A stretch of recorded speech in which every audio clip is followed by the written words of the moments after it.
O que você quer dizer com "você não tem as chaves"? A casa está vazia, isso não pode estar certo, eu disse, com os nós dos dedos brancos enquanto agarrava meu telefone. O vizinho do outro lado da rua me encarava da varanda, observando, enquanto eu andava de um lado para o outro, em frente ao que costumava ser minha casa. Meu nome é Sofia Almeida, e eu tinha acabado de dirigir 2 horas da minha universidade até Valentina, para as férias de primavera, apenas para encontrar minha casa de infância com uma placa de "Vende-se" martelada no gramado da frente. As janelas estavam vazias, sem cortinas, nenhum móvel visível no interior. 3 sacos pretos de lixo estavam na varanda como convidados, indesejados. Quando espiei dentro de um deles, vi minhas roupas, meus livros, fragmentos da vida que deixei para trás quando fui para a faculdade. Seu pai disse que você deveria ter ligado primeiro, disse meu tio Tibério com a voz hesitante do outro lado da linha. Eles se mudaram na semana passada. Não te contaram? Não, eu disse, a palavra mal conseguindo passar pelo nó na minha garganta. Eles não me contaram nada. Desliguei e liguei para meu pai. Cada toque parecia durar uma eternidade. Alô? Sua voz era monótona, sem emoção. Pai, a casa está vazia.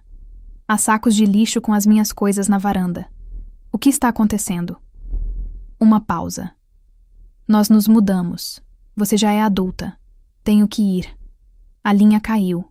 Olhei para o meu telefone atordoada. Liguei de volta, direto para a caixa postal. Tentei o telefone da minha mãe. Mesma coisa. O telefone do meu irmão mais novo também. Sem resposta. Simplesmente assim. Eu havia sido apagada das vidas deles. Sem aviso, sem adeus. Nem mesmo a cortesia de um endereço de encaminhamento. Fiquei ali observando o pôr do sol lançar longas sombras sobre o que costumava ser meu jardim da frente. A árvore que meu pai e eu plantamos quando eu tinha 8 anos ainda estava alto, seus galhos alcançando uma casa que não nos pertencia mais. Eu mantinha uma média 9 no curso de Direito enquanto trabalhava meio período. Eu sempre fui a responsável, aquela que nunca causava problemas, e essa era minha recompensa. Mas eu não chorei. Não então. Em vez disso, peguei aqueles sacos de lixo e coloquei no meu carro. Fiz check-in em um motel para passar a noite, espalhando meus pertences recuperados sobre a colcha áspera. Alguns livros didáticos, roupas de inverno que eu havia deixado para trás, uma moldura quebrada com uma foto da minha família na praia, tirada 3 verões atrás. Todos sorrindo.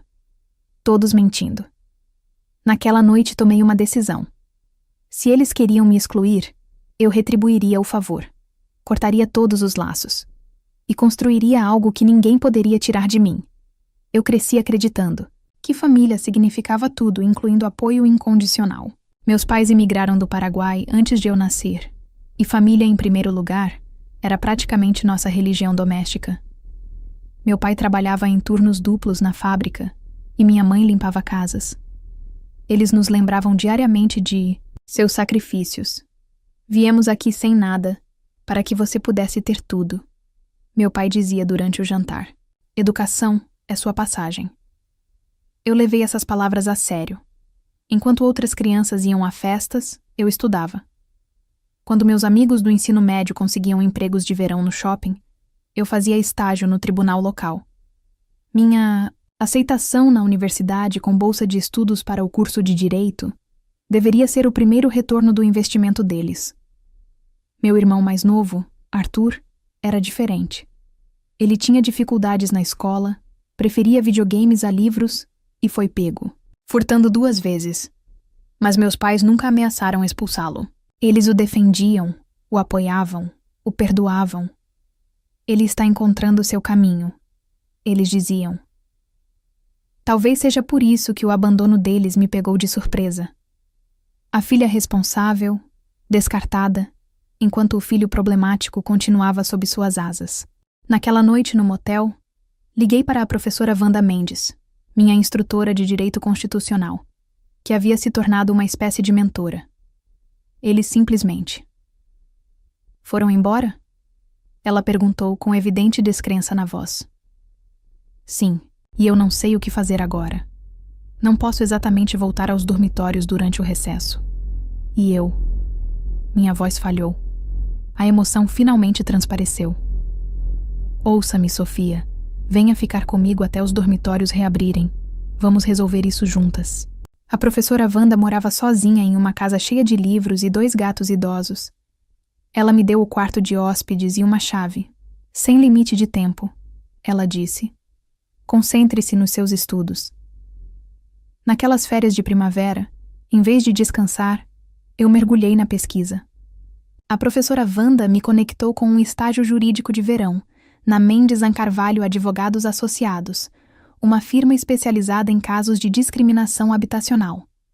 A ironia não passou despercebida por mim. Canalize isso, aconselhou a professora Wanda durante o chá, uma noite. A melhor defesa vem da experiência pessoal. Eu concordei, pensando nas fotos de família que encontrei amassadas no fundo de um saco de lixo. Minha formatura do ensino médio em João Pessoa. Todos os marcos que meus pais celebraram, apenas para descartar as evidências como lixo naquela noite. Bloqueei os números de todos eles. Meu pai, minha mãe, meu irmão, até mesmo tias e tios que toleravam o comportamento deles. Se alguém perguntasse sobre minha família, eu simplesmente dizia: não tenho mais contato. Sem história dramática. Sem apelo por simpatia. Eu estava reconstruindo do zero, e o sentimentalismo não tinha lugar na fundação. O estágio de verão na Mendes Carvalho. Advogados Associados mudou tudo. O que começou com tarefas básicas e idas para buscar café, evoluiu rapidamente quando minha supervisora, a advogada Patrícia Carvalho, descobriu meu talento para me conectar com os clientes. Você tem algo raro, Sofia. Ela me disse depois que ajudei a acalmar uma jovem mãe que enfrentava um despejo. Você realmente ouve. Fui designada para auxiliar em entrevistas de admissão, conhecer famílias sendo expulsas de moradias, populares por incorporadoras, inquilinos idosos enfrentando aumentos abusivos de aluguel, estudantes lidando com proprietários predadores. Suas histórias ressoavam em mim de formas que eu nem sabia expressar. Uma noite, após um dia particularmente cansativo entrevistando 3 famílias do mesmo conjunto habitacional, que haviam recebido notificações de despejo simultâneas, fiquei até tarde organizando anotações dos casos. Patrícia me encontrou lá às 9 da noite, cercada por papéis. Queimando o óleo da meia-noite? Ela perguntou, encostada no batente da porta. Essas famílias não têm para onde ir, eu disse. Os incorporadores estão oferecendo a elas 2 semanas em um motel como compensação por quebrarem os contratos de aluguel antes do prazo. Patrícia suspirou, triste. Infelizmente, isso geralmente é mais do que a lei exige. Mas não está certo, insisti. 2 semanas não é tempo suficiente para encontrar um novo lar, especialmente com caução e o primeiro mês de aluguel. Essas pessoas vão acabar sem teto. O sistema está quebrado. Patrícia concordou. Então, o que eu ia fazer sobre essa questão? Isso ficou comigo por dias. O que eu, uma estudante do 2º ano de Direito com um estágio, poderia fazer? A resposta veio inesperadamente durante um seminário obrigatório de auxílio financeiro da universidade. O apresentador mencionou que os alunos poderiam se candidatar a bolsas de inovação social, capital inicial para projetos que atendessem às necessidades da comunidade. O prazo de inscrição era de apenas 2 semanas. Fiquei acordada por 3 noites seguidas redigindo uma proposta para um programa de defesa de moradia, especificamente para estudantes e famílias de baixa renda, que chamei de Espaço Seguro. A iniciativa Patrícia Carvalho me ajudou a refinar os aspectos legais, e a professora Wanda Mendes revisou a inscrição final. Enquanto eu esperava uma resposta sobre a bolsa, recebi a primeira de muitas ligações dos meus pais. Ela veio 6 meses depois de eles terem me abandonado. Era uma mensagem de voz do meu pai. Sofia, sua mãe está preocupada com você. Ligue para nós. Sem desculpas. Sem explicações. Apenas a expectativa de que eu responderia à convocação deles como um filho obediente. Não retornei a ligação. 3 dias depois, outra mensagem de voz. Esse tratamento silencioso é infantil. Sofia, somos sua família. Guardei a mensagem, mas não respondi. As chamadas aumentaram em frequência. Às vezes meu pai, às vezes minha mãe, ocasionalmente meu irmão. Seus tons variavam de exigentes a suplicantes. Nenhum reconheceu o que tinha feito. Quando a universidade me concedeu a Bolsa de Inovação Social, R$ 25.000, para lançar a iniciativa Espaço Seguro, eu não compartilhei a notícia com eles. Quando me ofereceram uma posição remunerada na Mendes em Carvalho, advogados associados para continuar meu trabalho durante o ano acadêmico, comemorei com a professora Wanda e Patrícia. Em vez disso, minha nova família estava se formando ao meu redor. Pessoas que me apoiaram não por obrigação, mas por respeito e cuidado genuínos. Até janeiro, a iniciativa Espaço Seguro havia ajudado 23 estudantes que lutavam contra despejos injustos. Operávamos em um depósito convertido na Mendes em Carvalho Advogados Associados, com 2 paralegais voluntários e um cronograma rotativo de estudantes de direito, ganhando horas clínicas. Na maioria dos dias, eu corria das aulas para o escritório, passando as noites revisando casos e refinando nossa abordagem. O trabalho era exaustivo, mas gratificante. Cada família que mantinha a moradia, cada estudante que evitava a falta de moradia, parecia uma vitória pessoal. Eu estava construindo algo significativo a partir dos destroços do meu próprio deslocamento. Meus pais, entretanto, aumentaram sua campanha para reconectar. As ligações vinham com uma frequência alarmante, às vezes várias vezes por dia. Quando eu continuava ignorando-os, eles alistavam parentes. Sua mãe chora todas as noites. Minha tia Paula enviou por mensagem de texto. Seja lá o que eles fizeram, você não consegue perdoá-los? Eu também não respondi a essas mensagens. O perdão exigia reconhecimento, e eles ainda não haviam admitido qualquer irregularidade. Numa tarde de terça-feira, em fevereiro, eu estava aconselhando um aluno do 2º ano chamado Jefferson, que havia retornado das férias de inverno, e descoberto que o proprietário havia alugado seu quarto para outra pessoa, apesar do aluguel estar quitado. Enquanto discutíamos suas opções, o telefone do escritório tocou. Iniciativa Espaço Seguro. Aqui é Sofia. Respondi gesticulando. Para Jefferson, pedindo desculpas. Sofia, é você? Era a voz da minha mãe. Meu estômago embrulhou. Como você conseguiu esse número? Está no seu site, ela disse.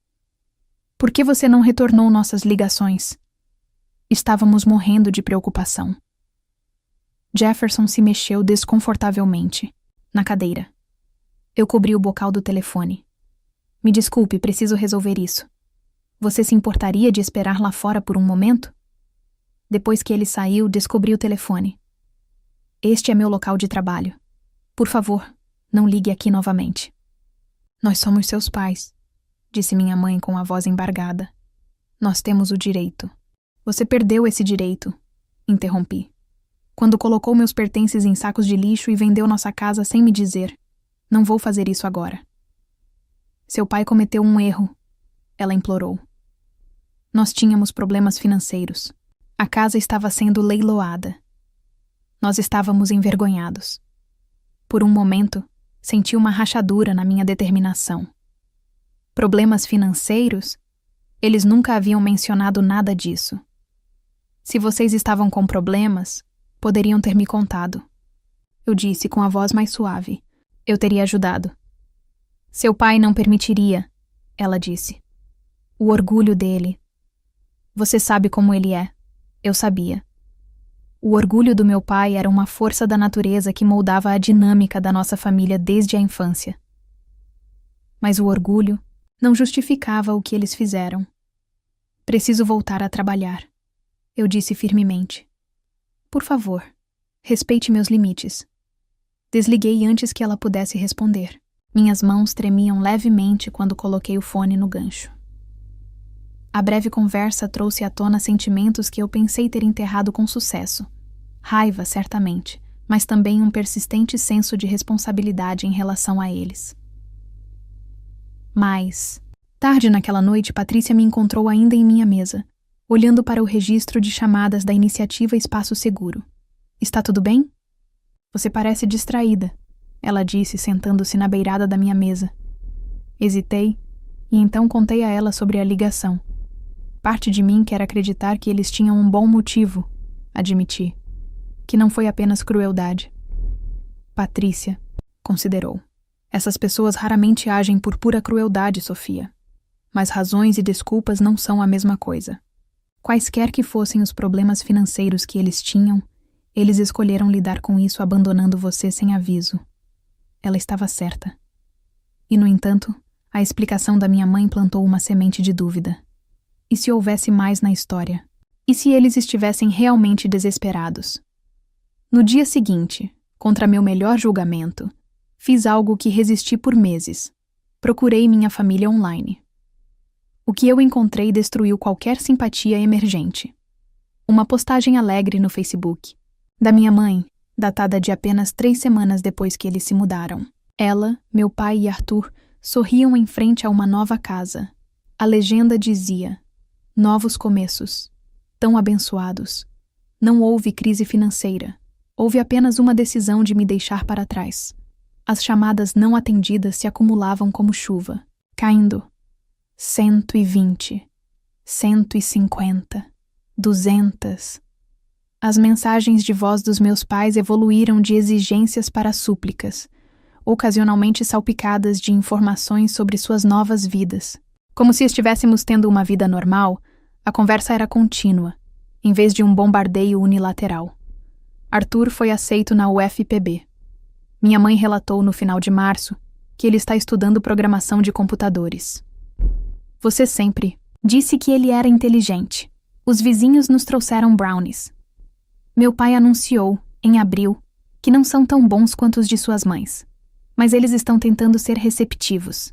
Essas atualizações casuais me enfureceram mais do que suas demandas anteriores. Eles estavam vivendo suas vidas, formando novas conexões, celebrando marcos, enquanto eu ainda estava processando o trauma do abandono deles. Enquanto isso, o projeto Abrigo Legal estava ganhando atenção. Uma estação de notícias local publicou uma matéria sobre nosso trabalho, entrevistando vários alunos que ajudamos. O jornal da universidade seguiu com um perfil destacando minha abordagem inovadora para a justiça habitacional. Esses pequenos holofotes aumentaram nossa carga de casos drasticamente. Precisamos de mais recursos, eu disse a Patrícia uma tarde, gesticulando para nossas pastas de admissão transbordando. Mais voluntários, mais espaço, mais financiamento.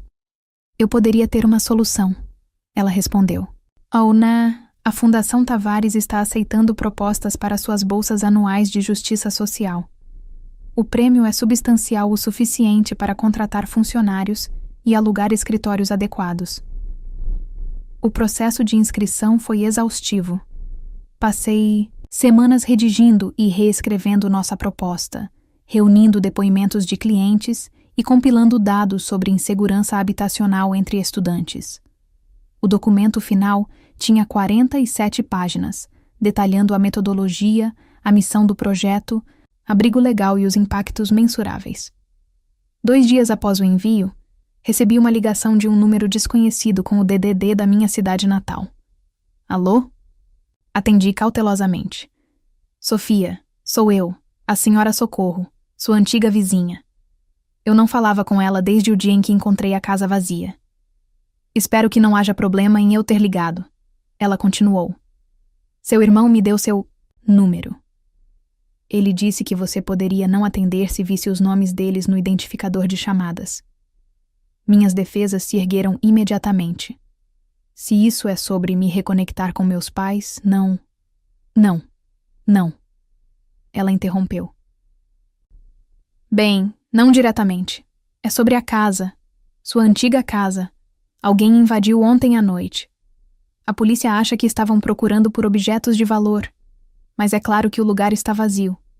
Seu pai me pediu para verificar se talvez você tivesse voltado para pegar algo. Ele não queria relatar uma invasão, se fosse só você. Eu quase ri do absurdo. Eu não voltei desde aquele dia, senhora Socorro. Além disso, eu não tenho mais as chaves. Foi o que eu disse a ele. Ela suspirou. Mas há algo mais. O intruso deixou algo para trás. Um envelope com seu nome. A polícia me deu, já que estou vigiando a propriedade. Meu coração disparou. O que diz? Eu não abri, ela disse. Está endereçado a você, mas parece oficial. Há o nome de um escritório de advocacia nele. Oficial. E-mail no meu endereço antigo?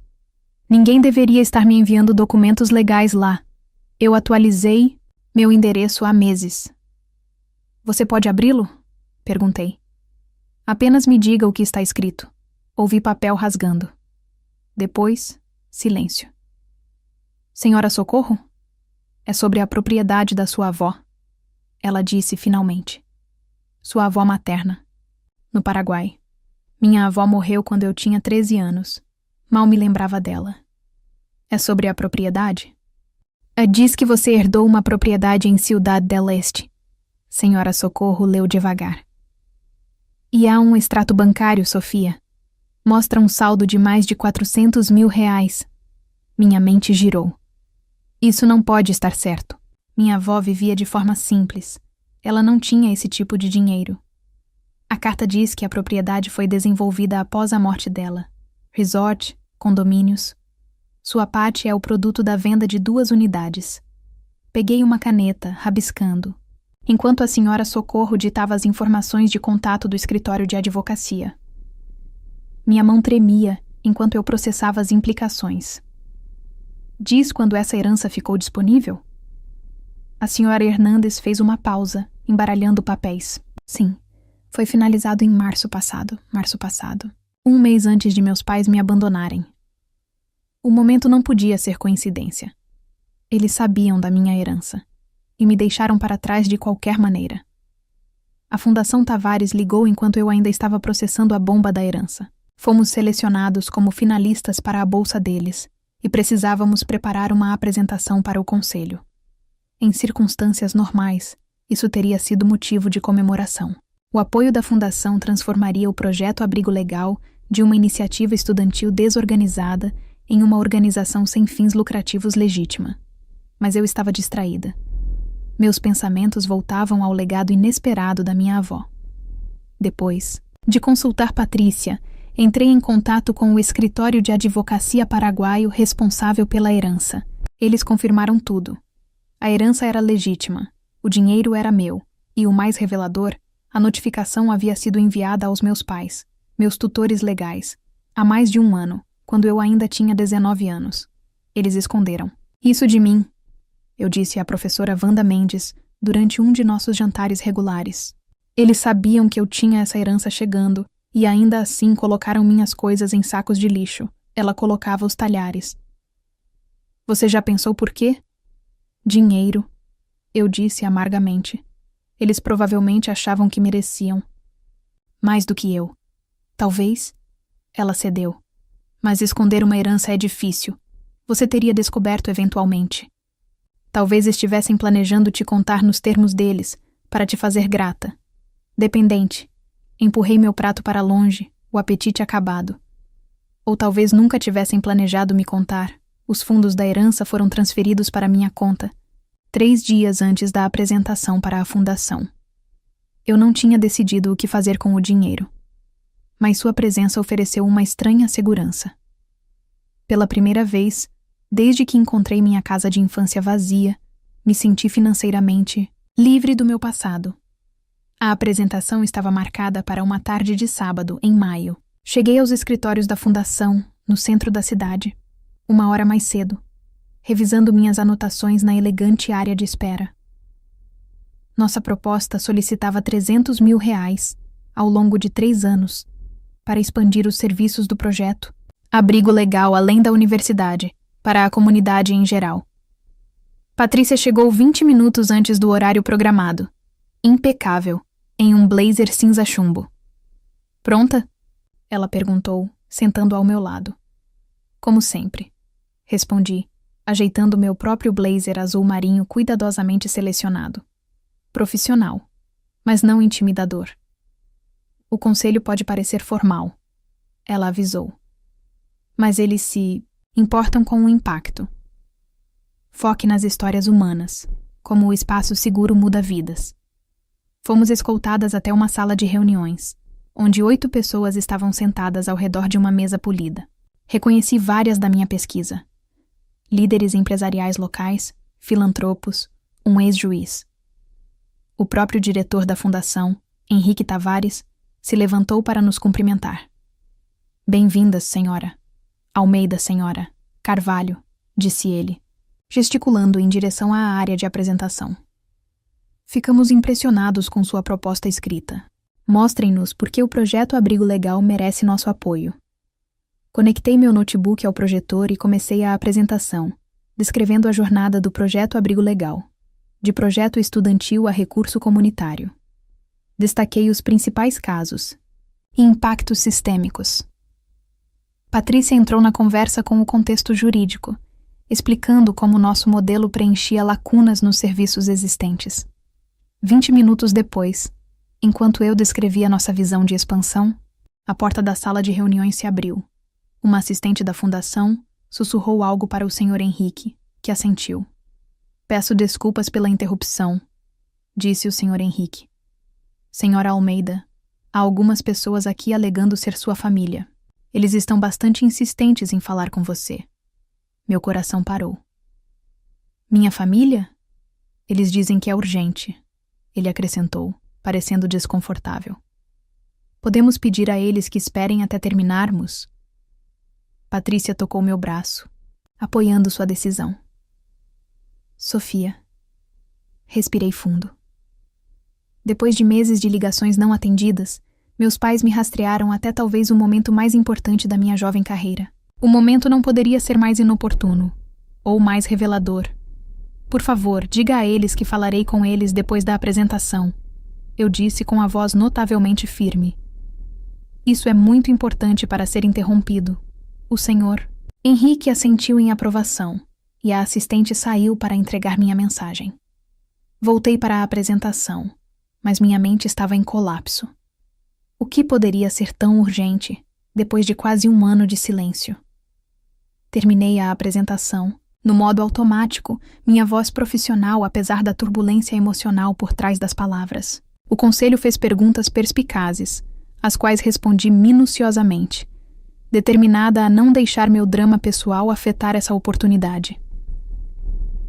Quando finalmente nos agradeceram e prometeram uma decisão dentro de 2 semanas, senti-me vazia, em vez de esperançosa. Você foi excelente, disse Patrícia, enquanto reuníamos nossos materiais, especialmente considerando as circunstâncias. Do lado de fora da sala de reuniões, meus pais e Arthur esperavam na área de recepção.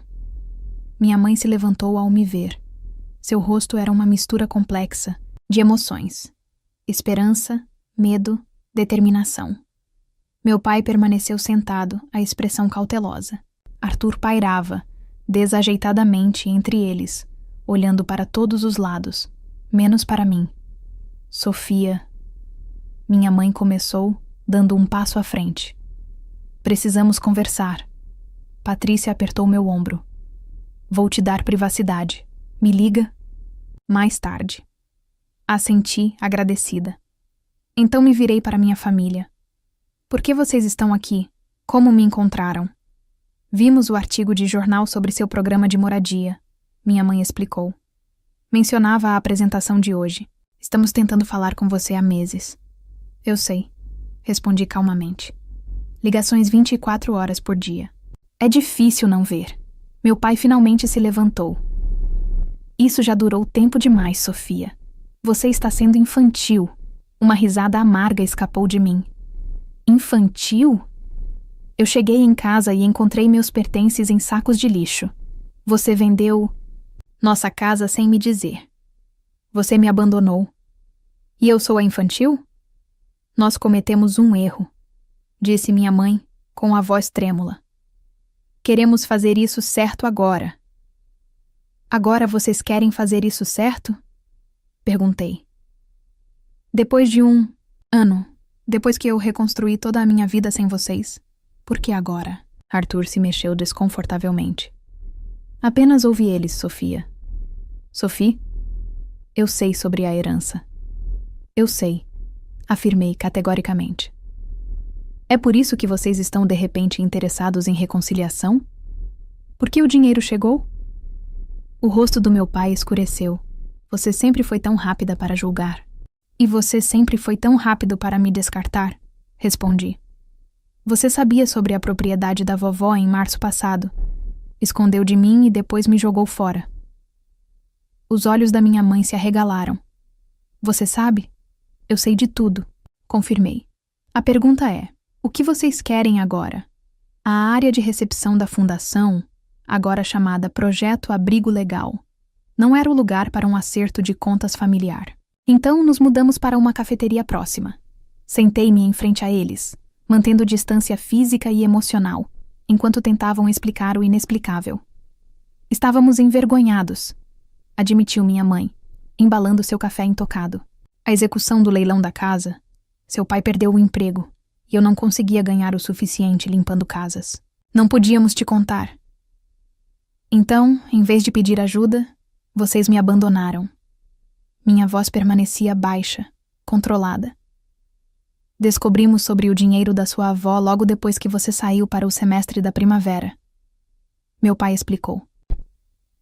Os advogados disseram que você herdaria quando completasse 21 anos. Pensamos que, se nos mudássemos e começássemos de novo em outro lugar, poderíamos consertar nossas finanças antes que você descobrisse. Vendemos a casa e deixamos você sem nada. Entramos em pânico. Seu pai achou que você estaria melhor sem os nossos problemas, continuou minha mãe. Você tinha sua bolsa de estudos, seus amigos da universidade. E agora? Insisti. Por que a mudança repentina de ideia? Eles trocaram olhares, Arthur falou. Eles cometeram um erro terrível, Sofia. Eles sabem disso agora. A coisa do projeto Abrigo Legal, meu pai acrescentou rispidamente. No jornal, vimos o que você conquistou e percebemos que tínhamos perdido algo precioso. Sua filha bem-sucedida. Traduzi. Amargamente. Não, minha mãe insistiu. Nossa família, nossa conexão. Observei-os.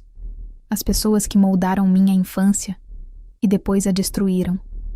Minha mãe parecia mais velha. Fios grisalhos agora eram proeminentes em seu cabelo escuro.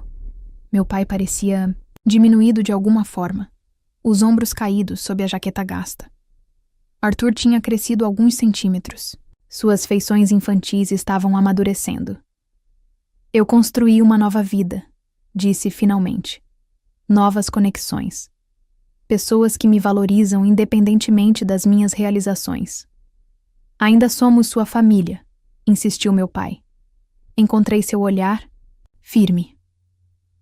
Família não coloca seus pertences em sacos de lixo. Levantando-me da mesa, coloquei dinheiro suficiente para cobrir todas as bebidas e me preparei para sair. Eu não preciso de encerramento. Eu segui em frente. Mas se vocês realmente querem fazer as pazes, comecem respeitando os meus limites. Enquanto me afastava, senti algo inesperado. Não satisfação ou vingança, mas uma força silenciosa. Enfrentei meus abandonos nos meus próprios termos e fui embora inteira. Na manhã seguinte, a Fundação Tavares, hoje conhecida como Projeto Abrigo Legal, recebeu o valor total da bolsa, com 50 mil reais adicionais para despesas operacionais. Naquela tarde, um meio de comunicação nacional entrou em contato comigo para apresentar o Projeto Abrigo Legal em um segmento sobre abordagens inovadoras para a justiça habitacional. Quando a história foi ao ar, 2 semanas depois, atingiu milhões de espectadores. Mais tarde, descobri que meus pais nunca mais ligaram. Às vezes, a família que você constrói se torna mais forte do que aquela em que você nasceu. E ao olhar para o meu futuro, eu sabia, nunca mais mediria meu valor pelos olhos de outra pessoa.